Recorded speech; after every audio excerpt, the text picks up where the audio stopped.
So,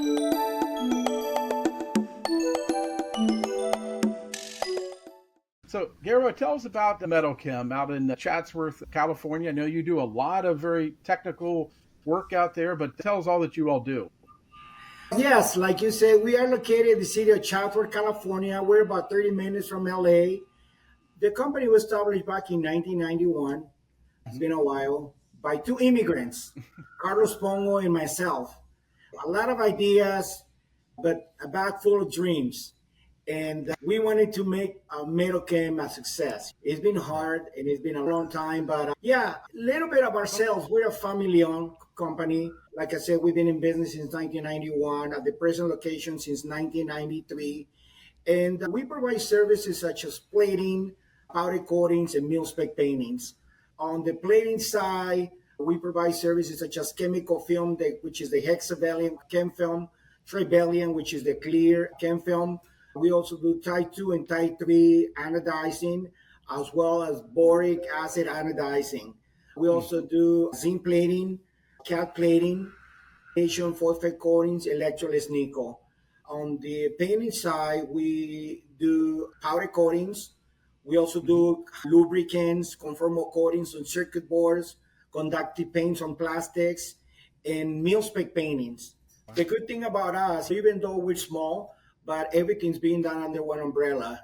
A lot of things you offer to people, which I was trying to think, what don't you do there? You pretty much have everything that somebody Well, would. like I said, we try to provide customers with the service, just like going to the store and you want to get milk, but there's no bread. But if you go to a place where they have bread and milk and everything, we want to make it accessible to our customers to Right. provide a customer service to our customers.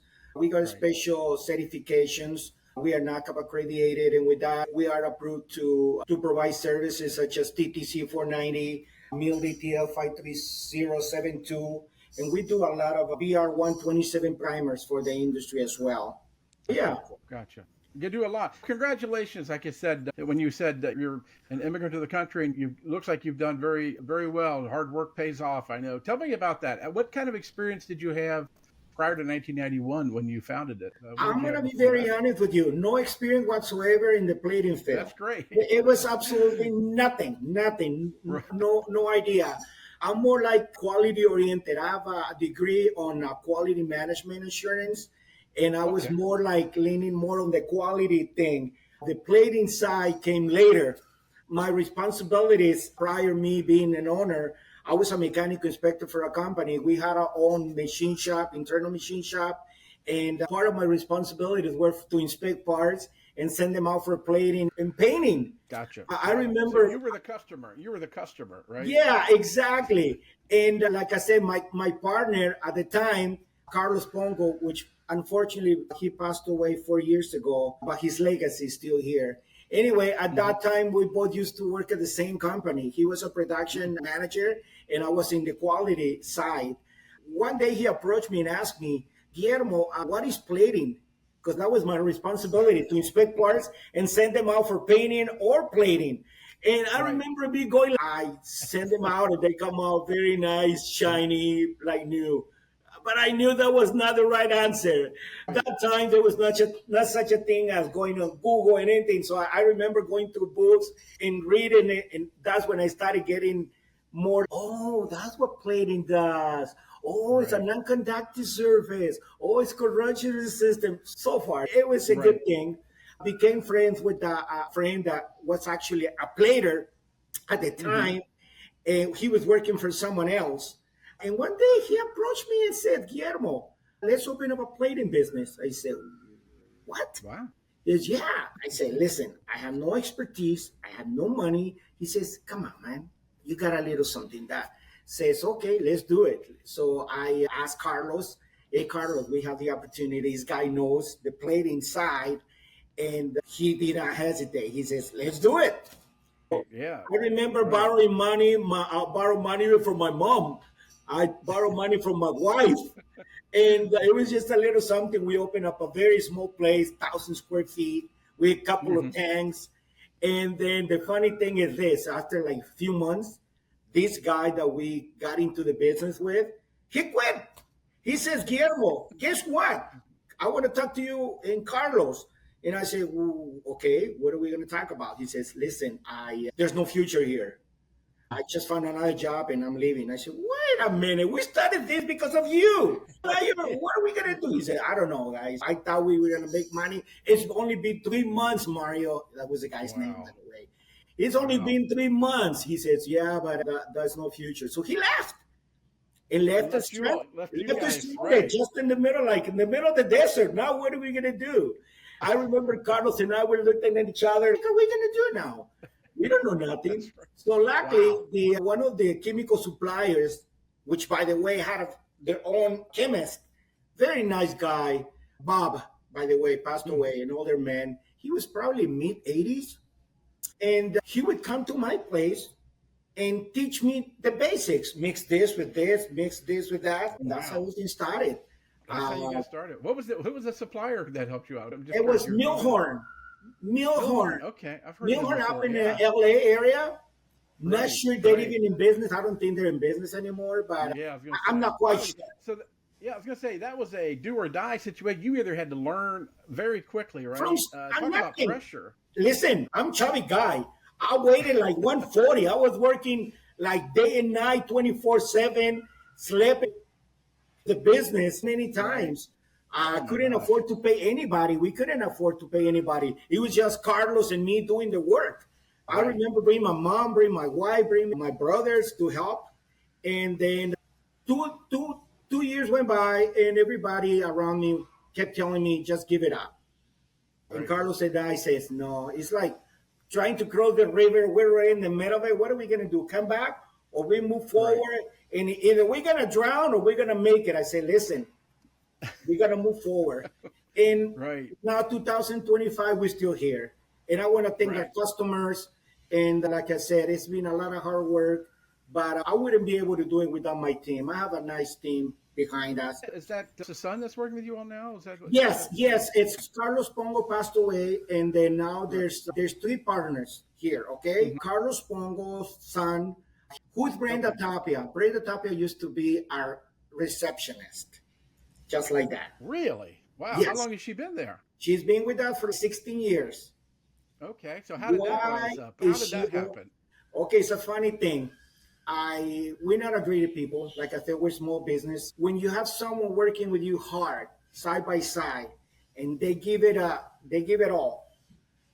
There's something that you have to do sometimes and give something back. Okay, she really deserves. She worked so hard with us, and after Carlos passing, I knew that I needed help running the business. Carlos' son is a silent partner. He doesn't live in California. He's in another state, but he works remotely. He does all my accounting and stuff like that. But the physical work being done over here at Medochem, it's just me and Brenda. And you know what? I'll be honest with you. I think she deserved to own something. I didn't want to lose her. Wow, that's still great. That's still great. But it was the best. It was the best idea ever. So there's a partner. There's 3 partners. Like I said, I'm the guy in charge here, but I'm also the forklift driver. Anything. I lift my legs and go and work in the shop. I work with the computer. I do the quotes. But then I get bored. I go to the shop, and I like people. As you can see, I'm a people's person. And definitely. Yeah, it's great. I love what I do. I don't see myself doing anything else. Yeah, I was gonna say, how many people do you have working for you there now? Total, including, I would say I have about, in the office, we have, I say the office people, we have about 8 people because we do a lot of, like I said, I'm very quality oriented, quality control oriented. So we go by the book. A lot of certificates. We have a guy that does all the contract reviews, the purchasing, everything. I said 8, and we have about 42 in the shop. So total staff, I said about 50 people. That's not small at all. You said small. That's not small. Well, there are other big guys. But like I said, the good thing about Medochem is that we do it all under one umbrella. Like you said, we do the chemical side. We got a team of about 10 women. And I said women, I don't want to sound racist or anything, but they're really good with the hands, with the masking. Man, we're not good at that. We get too, anxious. So they do, we have a group of 10 women. They do masking. That's all they do, masking. And then, so a lot of our customers, they find it very efficient to send us parts We do the electroless, the chemical film, whatever, anodize. Then it goes into the masking. Then after the masking, it goes to either goes to the powder coating, which by the way, we are not accredited for mil spec powders, and Mm-hmm. the mil spec. So it makes it very, how would I say that, financially a good investment for my customers. They don't have to go from house to Right. house, a plating Sure. house, and then inspect them, send to the painting. We do it all here.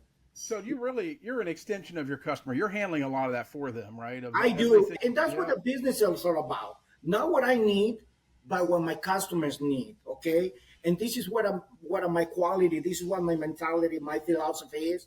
What is it that I need? Wrong. What do my customers need? And Mm. this is why I make this happen. I was gonna say, yeah. Making my customers' life easier.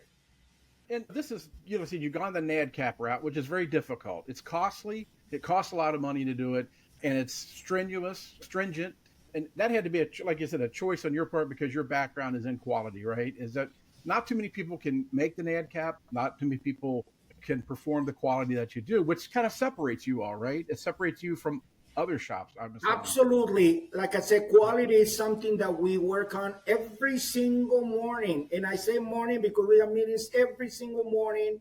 And I remind my team about quality, the importance of quality is the key. We also do our commercial work, but it's, I would say, Right. about 10%. But the majority of our work comes from military coding, military companies, aerospace companies. We got approvals by L3 Communications, Northrop, Right. Raytheon. Our biggest customer is Lockheed Martin. We do work for them almost on a daily basis. So Hmm. quality is very important. What's really interesting, which is great for all of your other customers, is that they're getting that quality that's required by those top companies, right? So anybody that comes in, maybe like you said, commercial customers, they may not have mil specs or NADCAP, but they're going to get that quality because Absolutely, you all are 100%. trained in that. You're trained in that, right? 100%. That's like I said, that's why we train our people every single day. Think Mm-hmm. about quality, customer service, okay? Customer service. We work on our schedule on a daily basis. I hate being late. And this is something we always work with my team. If we think it's not gonna happen, we call the customer in advance. Don't wait till the customer calls us and say, "Oh, parts are not ready." Call the Right. customer in advance because it happens. We're all humans. Right. We'll make mistakes. Call the customer in advance. Let him know we had a situation where we're not gonna be able to have parts today, but they're gonna be ready tomorrow, or we'll be able to provide you with partials. So communication, it's another key, and this is another Right. thing that I'm always targeting with my guys: communication. Don't assume Mm. anything. We get a part that doesn't have a drawing, doesn't have instructions. Don't assume that we know what to do. If it's Right. not on the contract, when the purchase order, if it's not on the drawing, you call the customer. If the PO doesn't match with the drawing, you call the customer. Always. So yeah, we take pride, and Well, like I said, yeah. I have a nice group of people working behind me. Yeah, I was gonna ask you. You trained in quality. You're in college, like I said, and you worked for so many years. How is it that you embed that into people that you bring on to your team when you hire them? How do you get them to understand how that quality is so important? Because it's not easy, especially if they're new or they may not understand the whole big picture. You get it. A lot of your people have been here for a while, but how do you get them to understand that? Is it hard? Believe it or not, it all comes with training. And another Mm-hmm. thing is that I believe in helping my own people internally. I got a couple of supervisors, they were rockers before, so they know the Mm. basics. So rather than getting people from outside, I like to give the benefit to my people that are here with me for so many years. So Right. they know how I think, and Right. then they learn. Like I said, learning thing. It's not something that happens overnight. It's a constant training day by day, and it's Right. something that shouldn't stop, because the minute you stop, that you think that you train everybody, or that I think that I know it all, that's where you go downhill. I keep on learning. Exactly. Like I said, I've been in the quality since 1991, and I learn new things every single day. Mil specs, paintings, they're almost every day there's something new. Right. Customers ask for requirements. Can't just say, "Oh yeah, we comply with." I don't even know. I have to do my research and my investigations. Yes, that's pretty much it. How's business been? What type of customers are you working with? I know a lot of aerospace, military, those type of things. And how's it been to acquire new customers? Has it been You know pretty what? easy? Let me tell you something. Like I said, we started with just one customer. We were just a mom and pop little shop, and I don't have any salespeople. Sales rep, the last salespeople I was probably like almost 8, 9 years ago. A lot of the customers that we were able to get here are like by referrals, word of mouth, through our website. I do a little bit of sales, but luckily the retention, customer retention is up there. We hardly ever That's lose great. customers. They love us. Really? They love us. That's And you great. know me, that's me right here. This is what Right. you see behind and in front of the camera. That's Right. just me. You've made it difficult for them to leave, right? You've made it, and that's the goal. You make it very difficult for them to look elsewhere because you're giving them pretty much everything that they want, right? You know Which what? is There's good three, service three and quality. absolutely three things. Okay. I give him the quality. I give him Right. the good turnaround because we do. And my pricing are decent for what we do. So Mm. I'm giving them no excuse why they should leave. If they go, Right. it's because I'm doing something wrong. I need to know what is it that I'm doing wrong. But like I said, the retention, my customer retention is where we Really? have enough. I would say right now we have over 100 ongoing customers. Oh, great. Wow. Yeah. That's a So lot. our business, just to give you an idea, from 2022, which by the way, the 2022 to 22 for the past 3 years, we probably increased our sales by almost 35%. Wow. Okay. Yeah. And that was because, could you trace that back to a particular reason or just It's a just culmination? we keep growing Right. in a way where customers are trusting us more and more with their product, with their contracts, and we're good. Don't take me wrong, we still want to grow more. I would say about 60% capacity, so we can grow more.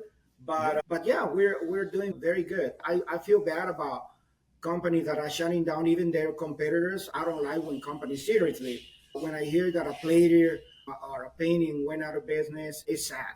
It's sad for all of us. It's Yeah, sad for it's work for everybody, right? everybody. It's work for everybody. So 30 some years, you guys have been just chugging along there, right? You This seem is as excited today as you did back in, I don't know if you were excited back in 1991. Seems like your head was spinning for a bit of all everything going on. just trying to survive back there. I was just to breathe. Right. And it took a Right. while. It took a while. And like I said, there was time where I was about to throw the towel. But I said, no, Guillermo. No, Guillermo, you're not a quitter. Right. Keep on Right. going. Keep Right. on going. You're going to get there. You're going to get there. Like I said, being an immigrant with a lot of dreams, I wanted to not just hear and be Guillermo. I wanted to give something back to the society. And by me providing jobs and paying taxes and everything, hey, I feel good about it. It's part of my responsibility as a citizen. Congratulations to that. And what's so funny is that I know a lot of people in this industry, Guillermo, who grew up meaning their parents owned it, right? And they inherited it. What does it mean that you built this, you and your partner built this from the ground up from day one? It wasn't easy. It sounds like it was a real struggle in the very beginning. Does it make it just that much more sweeter to know where you guys are today with that? Absolutely, 100%. One of the reasons I'm here in the United States just to tell you a little bit about my background. My mom was a single Sure. mom, and I was the Hmm. oldest. So I was not a very good student in Mexico. I'm from Mexico. I was not a very good student. And when I came to the States and I saw definitely this is the land of opportunities. I'm not going back and I'm going to do something with my life. And I had not a daddy that was able to here, this is a business takeover. I wish I would have had that chance, but I didn't. Okay. I had to start from scratch, completely from nothing. And to be able to say that I'm still running like I said, a small business, it feels good. It feels really good. Okay. And my wife, my kids, they're proud of me. And I'm very proud of my wife to put up with me all through all these years. It's like working and working. She was always by my side. Baby, there was times where I was like, I think, nope, don't even say it. You're doing it. Keep going. And Carlos, and same thing. Carlos and I were like working day and night, and we're gonna make this happen. Because, like you said, no one said this on a plate. Like here, have it. Right. We started Right. from scratch, knowing absolutely nothing about mil spec painting or chemicals processing, and here we are. So it is a blessing, and it feels really good. Well, Brenda, let's go back a bit. You're chief operating officer, part owner of the company and in the management team, but you did start out as the receptionist there. Tell us about that. You started out there. How many years ago was that? I think I started here 17 years ago. Yeah, it was 17 years ago when I started just doing like the accounts payables, answering phones. Yeah, I was very young. Yeah. How did you find this? How did you find Metal Chem at the time? Were you applying a lot of different places and just, Oh, I had just gotten out of high school and I was just looking for a job and my aunt worked here. So they're looking for wow. someone that needs just answering phone calls. So I took it. I was going to say, yeah, you know, normally people don't normally set out to take jobs like that. And I know, like I said, what was your thoughts when you first started working there? Some people tell me, oh my gosh, it's hot, it's steamy and everything. And then they find out some of the cool parts that they're making. But what was it when you first started out there with the company? When I came here, the interview was done by Guillermo and I just thought I'm going to have a cool boss. I'm going to have it. It's going to be somewhere where I want to work, the environment. Obviously, when I went to the shop and I saw the conditions, it was hot and it's not the best conditions for the people out there. It did make me think about it, but I feel that with time, things will get better. Definitely. It's funny, as the receptionist, the first point of contact, you probably knew at the time what was going on with everything. You were everybody that was calling, everybody that was coming in, everything. You got a real quick perspective, probably than anybody else getting hired in for the first time, right? You saw everything going on, right? Yes, definitely. So when I first started just answering phone calls, obviously I had to get familiar. I didn't know what plating was. I had no idea what the industry was. I just knew I was going to answer phone calls. But Guillermo's a very good teacher, so he would Mm-hmm. explain to me and take his time for me to he'll make sure I understand everything that we were doing. It took some time. It took years, like I said, 17 years, but I learned it you learn as you go.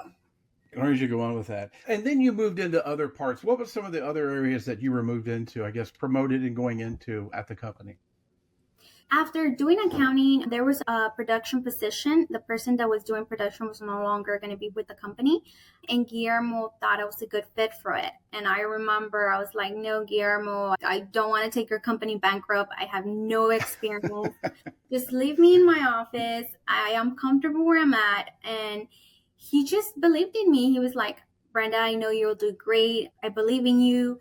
And going back and forth, he just gave me an offer that I couldn't resist. He was like, how about you do it for 2 months and I give you a raise. And if you don't like it, if you choose that you want to go back to your accounting position, you get the same pay and I'll put you back in your office. I'm like, okay, Right. I don't have nothing to lose. So I took it and I liked it and I started seeing the difference and I started seeing that I could make a difference in the company. I started Right. seeing the numbers going up. So I'm like, I believed in myself for once too, and I'm like, I'm capable of doing this. So I stayed in production. Yeah. I was going to say, yeah, you went from a nice cushy chair to getting after Comfortable. being on your feet a lot and with that. But I'm sure, did you take right to it? Did you have any thoughts? Yeah, I'd rather go back, or this is cool to be out here doing all the things you needed to be doing out there. Yeah, at first I was scared because it's a big responsibility. You have to make sure that the company makes their margins, that you meet customers' lead times, you don't lose customers. It was definitely a big responsibility. I would think at night, how can I do it better? How can I do this for the employees, for our customers? But eventually I started liking it more as I got more involved with Mm-hmm. the parts, with the processes, and I was learning a lot more. So it was something new every day. Definitely, yeah, it does. You get whatever truck pulls up, that's going to be a different day for you to solve those Yes, problems with that. yes. So let's fast forward because again, you all had lost your partner who had passed away, and Guillermo told me he really needed somebody there that could really take on a leadership role as well. But at that same time, like you said, you were privately contemplating stepping away. I think you talked about you're going to help your husband's business or some other things. But what Yes. was going on at that time with that? At that time, so I got married and then we had a baby and I just felt, okay, it's time for me to just stay home and help him with his business. I hadn't told Guillermo. It was something that happened through COVID. So I was waiting for the right time to let him know. Obviously, I was always going to support him and train someone. So I felt when I was ready to let him know, I did let him know I'm pregnant and just very briefly my plans. We left the talk pending. After that, he called me. I think he sensed Mm-hmm. it and he asked me what were my plans and I was honest with him.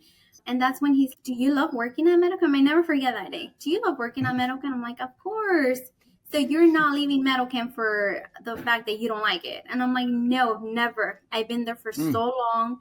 I love what I do. It's just something different. It's just my life's going in a different direction. And I do want to help my husband with his business. He needs help. And he's like, how about, what do you think about earning a percentage of the company? And right. I'm like, selling like me buying a percentage of the company? And he was like, yes. Like becoming part owner? He's yes. I'm like, I don't know if I can afford it. He's like, don't worry about that. You'll afford it. So Right. when he put all that in there and he made it easy for me to be able to become a part owner, I definitely something that I couldn't say no. And I don't think this happened. Gotcha. Gotcha. It was it scary at all because when you become an officer of the company, right? You take on a lot of that responsibilities. I'm sure a lot of people would just jump at it, but to me, it's you have to think about this. Do I want to take on that additional role, responsibility, everything, right? Yeah, definitely. I told him, let me talk it over with my husband. Of course, I want to, something I definitely would love to do. I just want to think about it. Because even if he is giving me the opportunity of affording and everything, I have to see if it's going to make sense for everyone. The last thing I want is to do something that it's not going to benefit the company either. So I didn't know Right. if I was ready for that. But definitely, I didn't have much to think about it. I felt like it was a very good opportunity. And I told him yes right away. That's like I said, that's got to be a great decision. Like I said, and understand you've had these pressing issues at home. You're a mother, you've got children, everything. That's often much more difficult than being a man. So it's I know you've had those things to consider as well. But so the title of chief operating officer, what does all that encompass for you? What does those responsibilities take part? What do you cover then? So we're a small business and Mhm. obviously we wear different hats. It's not like I only do one thing. I have to take care of many different things. My main function here is production. I make sure that I do the day-to-day operation with production, make sure the customers get a fast lead time, the prices are correct, and everything is in place for my people to process the orders. Aside of that, Right. obviously I have to deal with permits, with Mm. insurance, with financials, with employees. So it's a little bit of everything. Yeah. And like I said, it sounds like you enjoy doing it. And according to Guillermo, you guys are doing very well. And that's a big plus, right? I mean, Yes, actually, last year was one of our best years in 30 years. We've been doing very well the last, I'll say, 7 years. But last year that's it has great. been one of the best in our Medicam history. It Hmm. actually was so good that it would allow us to do a profit sharing with our employees. Wow. And that is just something for me, I cannot even express how happy I am to be able to do this for them. Yeah, I was going to say, is that something that had been talked about before, or is this something that you had gone to Guillermo and the other partners and said, "Let's look at this"? Where did the ideas come from with that? I didn't know about this. I didn't know what it was until our other partner mentioned it to us, and we're Hmm. like, he gave us the details what it was, and we liked it. We're like, this is a win-win for everything for everyone. They're gonna be compensated. They're gonna feel they're part of the company, and this is like an incentive for them to want to do better every year. Right. And not only that, it's like a savings for them. So not in a million years I would think that our company would afford doing this for them. And the fact Right. that we were there talking about it just meant a lot to me. I was going to say, what was their response when that you started walking around and letting people know they were getting it? They had to be thrilled, They had unexpected, no probably too. yes, Yeah. they had no clue what it was either. And when we explained to them, I think they were expecting, oh, the company's gonna do some bonus here and there. But once actually they saw their checks and it was like an actual profit sharing throughout the year, they came to the office to personally thank us. And then we saw the results throughout the year. So they were, Right. I saw the changes in them. I saw everything that, from like the before when that wasn't in place, I saw a little bit of slacking off. Now is no, we have to make sure because they're part of the company. We have to make sure we save up and have to make sure we do better. We have to make sure we get parts out sooner. So I did Mm. see the big change. Yeah, that's great that they responded that way. That's what you wanted, right? It's really what you wanted to reward them for their performance, but also to incentivize them a little bit more. And that's always a good thing when you can do that. Yeah. Yeah, definitely. And more than anything, they deserve it. They are the ones working out there in the conditions. When it's hot, it gets horrible because we have ovens, we have chemicals, and then when it's cold, it's metal, so it's very cold for them. I think they deserve it more than anything. Definitely. And like I said, now that you've got an equity stake in the management, position. Part of this is planning for what's going to be 2, 3, 4, 5 years down the road, right? What do you think is going to be taking place, or what do you all want to do more? Because you offer so many services right now, but how do you think, anything that you all have on the horizon that you're planning for? Definitely, we have a lot of plans of growth. We have a lot of hoping that we can do a lot of different expand. Our business looks it looks very promising. I definitely want to do different things for our employees as well, more benefits for them. Employment retention for me is very important. Our employees have been with us for more than 20 years, and that's because they feel their family. And I want to continue to do that for them as much as I can and to the best of my ability. I do have a lot of plans.